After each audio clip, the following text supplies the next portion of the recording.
आज की कहानी एक ऐसी लड़की की है जो अपनी जान और इज्जत बचाने के लिए अपनी ही गाड़ी के अंदर 3 दिन और 3 रात तक इस कदर दर्द और तकलीफ से गुजरती है जिसे देखकर आपका दिल कांप उठेगी। सो हेलो दोस्तों, कहानी की शुरुआत में हम मैलरी को देखते हैं जो एक सुनसान रेगिस्तानी इलाके से गाड़ी ड्राइव करती हुई जा रही होती है। दरअसल उसकी एंगेजमेंट हो चुकी है और कुछ ही दिनों में उसकी शादी होने वाली है, लेकिन उसका और उसके फियांसे के बीच कुछ अनबन चल रही है, इसलिए शादी को लेकर वह ज़्यादा खुश नहीं है। लेकिन शादी की तैयारी के लिए उसे पास के शहर जाना था और वहां पहुंचने के लिए उसे एक शॉर्टकट भी नज़र आती है। रास्ते में उसकी बहन एला वीडियो कॉल करती है। उसकी बहन ऑक्सफोर्ड में पढ़ती है और पढ़ाई ख़त्म करके वहीं पर सेटल होना चाहती है। वो मैलरी को बताती है कि शादी में आने के लिए उसने अब तक फ़्लाइट की टिकट बुक नहीं की है, क्योंकि वह चाहती है कि मैलरी पहले डिसाइड कर ले कि वह सचमुच इस शादी से खुश है या नहीं।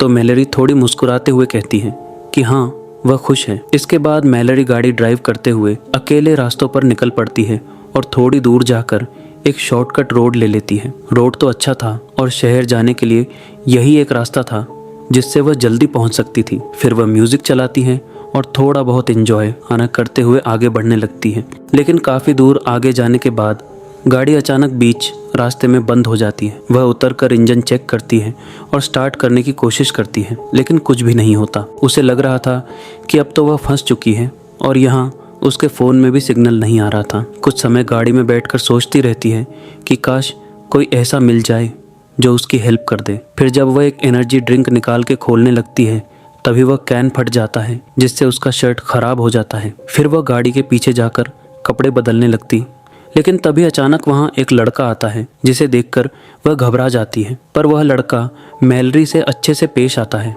और अपना नाम क्रिश्चियन बताता है। उसकी बातें सुनकर मैलरी थोड़ी रिलैक्स होती है कि चलो कोई तो मिल गया जो उसकी हेल्प करेगा। इसके बाद क्रिश्चियन उसकी गाड़ी ठीक करने की कोशिश करता है, मगर इस बीच मैलरी को एक अजीब सी घबराहट होती है, क्योंकि क्रिश्चियन था तो एक अजनबी लड़का उसे बहुत अनकंफर्टेबल फील हो रही थी। लेकिन थोड़ी देर कोशिश करने के बाद वह गाड़ी ठीक भी कर देता है। मैलरी उसकी मदद से इम्प्रेस हो जाती है और उसका शुक्रिया अदा करके पैसे देने की कोशिश करती है, पर क्रिश्चियन मना कर देता है और सेफली ड्राइव करने के लिए कहता है। इसके बाद मैलरी गाड़ी लेकर निकलने लगती है, लेकिन फिर उसे एहसास होता है कि क्रिश्चियन ने इतनी मदद की और अब वह पैदल जा रहा है, तो इंसानियत के नाते वह उसे लिफ्ट देने का फैसला करती है और उसे अपने साथ ले लेती है। अब दोनों एक साथ सफ़र करने लगते हैं और बातचीत करते हुए आगे बढ़ने लगते हैं। मैलरी के लिए क्रिश्चियन एक स्ट्रेंजर था, लेकिन वह बहुत ही नाइसली बात करता है और मैलरी को एहसास दिलाने की कोशिश करता है कि वह काफ़ी डिसेंट लड़का है। उसकी बातें सुनकर मैलरी भी अपनी पर्सनल बातें शेयर करने लगती है कि कुछ दिनों बाद उसकी शादी होने वाली है और उसी की तैयारी के लिए वह शहर जा रही है। और इस दौरान क्रिश्चियन मैलरी से फ्लर्ट करने लगता है, जिसे मैलरी इग्नोर कर देती है। लेकिन बातों बातों में क्रिश्चियन का बिहेवियर धीरे धीरे अजीब होने लगता है। वह कहता है कि किस्मत ने हमें मिलाया है और यह सब कुछ शायद ऐसे ही होना था। फिर गंदी गंदी बातें करने लगता है, जिससे मैलरी को एहसास होता है कि यह आदमी उतना शरीफ नहीं जितना दिखता है। उसकी बातों से वह अनसेफ महसूस करती है और गाड़ी रोककर कहती है कि बहुत हो गया, अब गाड़ी से बाहर निकलो। लेकिन क्रिश्चियन की नीयत तो पहले ही खराब हो चुकी थी। वह इतनी आसानी से मानने वालों में से नहीं था। वह चाकू निकाल लेता है और मैलरी को धमकी देता है कि अगर तुमने मेरी बात नहीं मानी तो अंजाम बहुत बुरा होगा, इसलिए चुपचाप गाड़ी चलाओ और चिल्लाने की कोशिश मत करना। तो डर के मारे वो गाड़ी चलाने लगती है। इसके बाद मैलरी पूछती है, तुम ये सब क्यों कर रहे हो? तो वह कहता है कि जब गाड़ी ठीक हो गई थी तो तुम वहाँ से निकल जाती, फिर क्यों मुझे लिफ्ट दिया? अब तुम मुझे बहुत पसंद आने लगी हो, इसलिए चलो मेरे साथ। पास में ही मेरा एक घर है, वहाँ हम दोनों साथ में रात बिताएंगे। मैलरी बहुत ज़्यादा डर जाती है, लेकिन फिर वह देखती है कि क्रिश्चियन ने सीट बेल्ट नहीं पहनी है और तभी रास्ते में एक टर्निंग भी नज़र आती है। इसके बाद वह अचानक स्पीड बढ़ा लेती है और जानबूझकर टर्निंग में जाते ही गाड़ी को खाई में गिरा देती है। फिर हम देखते हैं कि मैलरी अब गाड़ी में उल्टी लटकी हुई है। उसका एक पैर बुरी तरह सीट में फंस गया है और वह हिल भी नहीं पा रही थी। वहीं क्रिश्चियन सीट बेल्ट ना पहनने की वजह से गाड़ी के बाहर गिरकर बेहोश हो गया था। लेकिन मेलोडी की हालत उससे ज्यादा खराब थी। वह अपना पैर निकालने की बहुत कोशिश करती है, लेकिन रोड के बीच फंसने की वजह से पैर निकाल पाना नामुमकिन था। फिर उसे क्रिश्चियन का चाकू पड़ा हुआ नजर आता है, तो उसके होश में आने से पहले मैलोडी बड़ी मुश्किल से चाकू ले लेती है। तभी क्रिश्चियन होश में आकर उसके पास आ जाता है और उससे पहले मैलोडी चाकू छुपा लेती है। क्रिश्चियन देखता है कि मैलोडी का एक पैर फंस गया है और वह किसी की मदद के बिना बाहर नहीं निकल सकती। फिर वह मुस्कुराकर कहता है कि निकल सकती हो तो खुद निकलो, मैं कोई भी मदद नहीं करूंगा। फिर उसे गाड़ी में उल्टा लटकता हुआ छोड़कर वहां से चला जाता। मैलोडी रिक्वेस्ट करने लगती है, पर वह एक बात भी नहीं सुनता। अब उसके पास बचने का कोई रास्ता नहीं था। वह हेल्प के लिए बहुत चिल्लाती है, लेकिन गाड़ी एक्सीडेंट होकर रोड से काफी नीचे आ गई थी। और यहाँ हमें दिखाया जाता है कि गाड़ी से कुछ ही दूरी पर एक नदी है। अब रात हो चुकी थी, लेकिन अब तक कोई भी मदद के लिए नहीं आया था। अभी तक पैर फंसा हुआ था और जैसे जैसे रात गहरी हो रही थी, ठंड भी बढ़ती जा रही थी, जिससे उसकी हालत और भी बिगड़ने लगती है। वह इधर उधर देखती है तो गाड़ी में उसका एक कपड़ा मिलता है, जिसे वह पहन लेती है और गाड़ी की हीटर भी ऑन कर देती है ताकि उसे थोड़ी गर्माहट मिले। लेकिन यहाँ प्रॉब्लम सिर्फ ठंड नहीं थी, बल्कि जिस जगह पर वह फंसी है वह एक जंगली इलाका है। फिर अचानक उसे एहसास होता है कि जंगली जानवर उसके आसपास मंडरा रहे हैं। इसीलिए वह जल्दी से गाड़ी की हेडलाइट्स ऑफ कर देती है ताकि जानवर पास ना आए। यह तरीका काम भी कर जाता है और वह किसी तरह इस रात को बिताने में कामयाब हो जाती है। अगली सुबह जागती है तो उसके आसपास अभी भी कुछ जानवर थे। तो वह मिरर में देखने की कोशिश करती है कि कोई हमला करने वाला जानवर तो नहीं है, पर किस्मत अच्छी थी कि वहाँ सिर्फ कुछ हिरण नजर आ रहे थे। तभी अचानक वहाँ क्रिश्चियन आ जाता है, जो बिल्कुल ठीक नजर आ रहा था, क्योंकि एक्सीडेंट में बाहर गिरने की वजह से उसे ज्यादा चोट नहीं आई थी। वह मैलोडी के पास आकर उससे बात करने लगता है और उसे मैलोडी की हालत देखकर बिल्कुल भी अफसोस नहीं होता, बल्कि एक साइको की तरह मैलोडी की तकलीफ देखकर खुश होने लगता है। मैलोडी कहती है कि प्लीज कम से कम मुझे थोड़ा पानी और खाने के लिए कुछ दे दो। लेकिन क्रिश्चियन चिढ़ाते हुए उसके सामने बैठकर आराम से खाना पीना शुरू कर देता है। फिर कहता है कि अगर तुम मेरे कुछ सवालों के जवाब दोगे तो मैं तुम्हें खाने को दूंगा। मैलोडी बहुत भूखी और प्यासी थी, इसलिए वह मान जाती है। फिर वह बेशर्मों की तरह पूछने लगता है कि तुम पहली बार कब और किसके साथ इंटीमेट हुई थी। तो मैलोडी ना चाहते हुए भी जवाब देती है कि उस वक्त वह 17 ईयर्स की थी तब। फिर वह कहता है कि उस वक्त को इमेजिन करके दिखाओ। तो मैलोडी मजबूरी में वह भी करके दिखाती है। फिर वह कई तरह के बकवास सवाल करता है जिनका जवाब मैलोडी दे देती है, लेकिन फिर वह हंसने लगता है कि तुमने सच में यकीन कर लिया। अफसोस, तुम्हारी किस्मत कितनी खराब है। काश तुम मेरी बात मान लेती तो इतना बदतर मौत नहीं मिलता। फिर वह बताता है कि यहाँ से कुछ दूर मैंने एक केबिन देखा है जो शायद किसी फैमिली का है, लेकिन फिलहाल वह खाली है और तुम केयरफुल रहना, क्योंकि ज्यादा देर तक शायद तुम जिंदा नहीं रह पाओगी। यह सब कहकर वह चला जाता है, लेकिन मैलोडी रिक्वेस्ट करती रहती है कि प्लीज मेरी मदद करो, ऐसे छोड़कर मत जाओ। लेकिन इसका कोई फायदा नहीं होता। अब दूसरी रात आती है जहाँ चारों तरफ अंधेरा और बहुत ही ठंड होती है। उसका पैर भी सुन पड़ चुका था, लेकिन इस बार फॉर्चुनेटली उसे गाड़ी में एक लाइटर मिल जाता है, जिससे वह कुछ कागज और सामान जलाने लगती है ताकि थोड़ी रोशनी और गर्मी मिल सके। फिर वह थकान की वजह से थोड़ी देर के लिए सो जाती है, लेकिन कुछ समय गया और अभी नहीं होगा कि एक चूहा आकर उसे नोचने लगता है। वह घबराते हुए उठकर देखती है कि यहाँ बहुत सारे चूहे आ गए हैं, तो डर कर उन्हें भगाने लगती है और एक को मार भी देती है। अब वह तंग आ चुकी थी, क्योंकि ठंड, भूख और प्यास उसे अंदर से तोड़ रहे थे। फिर थोड़ी देर में उसे एहसास होता है कि शायद चूहों का आना इतना भी बुरा नहीं था, क्योंकि अब कम से कम उसके पास खाने के लिए कुछ तो है। वह इतनी भूखी थी कि मजबूरी में उसे एक चूहे को आग में पका के खाना पड़ता है। उसे अजीब तो लगता है, पर कुछ खाए बिना भी रहा नहीं जा रहा था। इसके बाद वह थोड़ा आराम कर लेती है। फिर अगली सुबह जब जागती है तो अचानक उसके फ़ोन बजने की आवाज़ सुनाई देती है, लेकिन फ़ोन उसके पहुंच से थोड़ी दूर था, जिसे वह बहुत मुश्किल से अपने पास लाती है। अब मोबाइल देखकर उसके मन में एक उम्मीद जागती है कि शायद अब वह बच सकती है। लेकिन तभी फिर से क्रिश्चियन वहां आ जाता है, तो वह जल्दी से फ़ोन छुपा लेती है।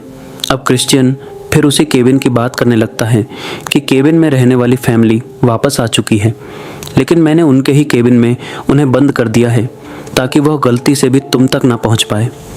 मगर अब तुम्हें डरने की ज़रूरत नहीं है क्योंकि मैं तुम्हारी मदद के लिए कुछ लेकर आया हूँ। लेकिन तभी मैलोरी का फ़ोन बजने लगता है, जिसकी आवाज़ सुनकर वह ज़बरदस्ती करके उससे फ़ोन छीन लेता है। मैलोरी चिल्लाने लगती है क्योंकि यह उसके बचने की आखिरी उम्मीद थी, लेकिन वह फ़ोन ले जाकर तोड़ देता है। इसके बाद वह बैग से एक हथौड़ा निकालता है, जो देखकर मैलोरी घबरा जाती है कि शायद वह उसे मारने वाला है। लेकिन फिर एक ब्लेड निकालकर उसे देता है तो मैलोरी घबराकर पूछती है कि इससे तुम क्या करने वाले हो। क्रिश्चियन कहता है कि यह ब्लेड इसलिए दे रहा हूँ ताकि तुम अपना पैर काटकर खुद को यहाँ से निकाल सको, और यही तुम्हारा आखिरी ऑप्शन है, नहीं तो तुम यहाँ पर मारी जाओगी। मैलोरी रोने लगती है कि मैं ऐसा नहीं कर सकती, प्लीज़ मुझे बाहर निकाल लो, मैं तुम्हारे बारे में किसी को कुछ भी नहीं बताऊंगी। तुम चाहते हो ना कि मैं तुम्हारे साथ रात बिताऊं? जो भी तुम चाहोगे मैं देने के लिए तैयार हूँ। लेकिन वह कुछ भी नहीं सुनता और आखिर में उसे ब्लेड देकर फिर से चला जाता है। अब मैलोरी ब्लेड को हाथ में लेकर उस टुकड़े को काटने की कोशिश करती है जहाँ पर उसका पैर फंसा है, लेकिन वह ऐसा नहीं कर पाती और गुस्से में उस ब्लेड को फेंक देती है। फिर रात हो जाती है और उसे बहुत ही प्यास लगने लगती है क्योंकि उसे पानी पिए हुए काफ़ी समय गुजर चुका था।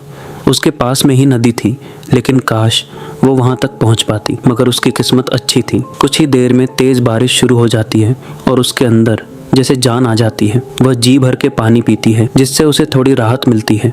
फिर कुछ देर बाद जब रेडियो ऑन करती है तो उसे पता चलता है कि बारिश और तूफान की वजह मैरा से सड़कें डूब रही हैं, इसलिए लोग मेन रोड छोड़कर शॉर्टकट रोड की तरफ जा रहे हैं। इससे वह समझ जाती है कि यहाँ से जरूर कोई ना कोई गुजरेगा, इसलिए वह मदद के लिए चिल्लाने लगती है। कुछ ही देर बाद वहाँ एक गाड़ी आकर रुकती है, लेकिन वह गाड़ी किसी और की नहीं बल्कि क्रिश्चियन की होती है।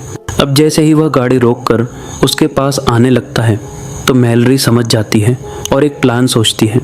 वह मरने का नाटक करने लगती है, जैसे कि वह पैर को काटते दौरान मर गई हो। इसके बाद क्रिश्चियन एक टॉर्च लेकर वहां आता है और चेक करने लगता है कि वह मर गई है या नहीं। तभी मौका मिलते ही मैलोरी उस पर चाकू से अटैक कर देती है और इस बीच उसकी गाड़ी की चाबी लेकर रिमोट की मदद से दरवाज़ा लॉक करके गाड़ी की सायरन बजा देती है और चाबी को दूर फेंकने का नाटक करती है ताकि वह भी यहाँ पर फंस जाए और रोड से गुजरते हुए लोग किसी की बंद पड़ी गाड़ी देखकर मदद के लिए वहाँ रुक जाए। लेकिन वही क्रिश्चियन रोड में जाकर गाड़ी की सायरन बंद कर देता है और ऐसे एक्टिंग करने लगता है जैसे बारिश की वजह से उसकी गाड़ी खराब हो गई है और वह ठीक नहीं कर पा रहा है। तभी वहाँ गाड़ी मायरन लेकर एक पुलिस ऑफिसर आता है, जिसे देखकर क्रिश्चियन कहता है कि मेरी गाड़ी खराब हो गई है, क्या आप मुझे पास केबिन तक छोड़ सकते हैं? लेकिन पुलिस की गाड़ी देखकर मैलोरी चिल्लाने लगती है कि मेरी मदद करो और गाड़ी पर पत्थर से मारकर आवाज़ करने लगती है ताकि पुलिस ऑफिसर आवाज़ सुन ले। वही पुलिस ऑफिसर थोड़ी बहुत आवाज़ सुन भी लेता है और खाई की तरफ देखने लगता है, लेकिन तेज़ बारिश की आवाज़ से वह कंफ्यूज भी हो रहा था। साथ ही क्रिश्चियन उसे बोलने लगता है कि तूफान और ख़तरनाक होता जा रहा है, इसलिए हमें जल्दी निकल जाना चाहिए। इसके बाद क्रिश्चियन पुलिस ऑफिसर को लेकर चला जाता है और मैलोरी लगातार चीखती रहती है, लेकिन अब कोई उसकी आवाज़ सुनने वाला नहीं था। अब यहाँ पर हम देखते हैं कि लगातार बारिश की वजह से पानी की लहरें गाड़ी को पास की नदी की ओर धकेलने लगती हैं और कुछ ही समय में गाड़ी के अंदर बहुत ज़्यादा पानी भरने की वजह से मैलोरी अब मुश्किल में पड़ जाती है।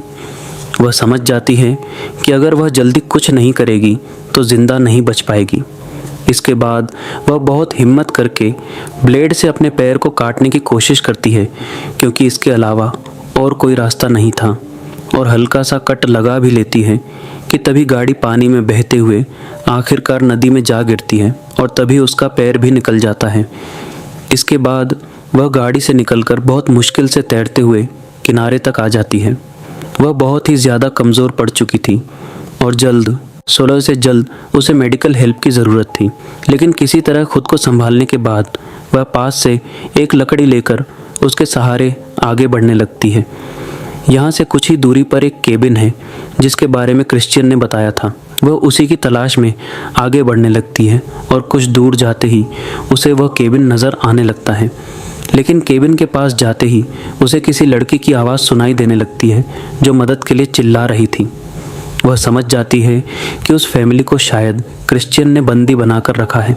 इसके बाद वह बहुत होशियारी से आगे बढ़ने लगती है, लेकिन आगे बढ़ते हुए अचानक उसके हाथ की लकड़ी एक बियर ट्रैप में फंस जाती है, लेकिन फॉर्चुनेटली वह बच जाती है और फिर आगे बढ़ने लगती है। होशियार रहना बहुत ज़रूरी था क्योंकि वह जानती थी कि क्रिश्चियन यहाँ पर ज़रूर होगा। फिर वह चुपके से एक कमरे में झांक कर देखती है कि एक लड़की को उसने बांध के रखा है और वही मदद के लिए चिल्ला रही थी, लेकिन उसे अभी बचाने से खतरा हो सकता था।